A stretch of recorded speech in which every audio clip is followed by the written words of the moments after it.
మెయిన్గా చెప్పదలుచుకుంది ఏంటంటే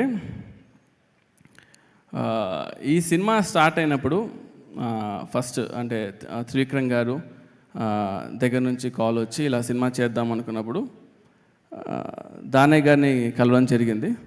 దానయ్య గారు ఫస్ట్ నుంచి ఒకటే మాట, ఈ సినిమా హిట్ అవ్వాలి, దీనికి నీకేం కావాలి చెప్పు, అంతే, A to Z, ఇది కావాలి, ఏది కావాలో చెప్పు, నాకు ఈ సినిమా కళ్యాణ్ గారికి ఒక సినిమా హిట్ ఇవ్వాలి నేను అని ఫస్ట్ నుంచి లాస్ట్ వరకు అది ఉన్నా చూడు సార్ అది సూపర్ సార్. అది ఇట్స్ నాట్ ఎ జోక్ యాక్చువల్గా.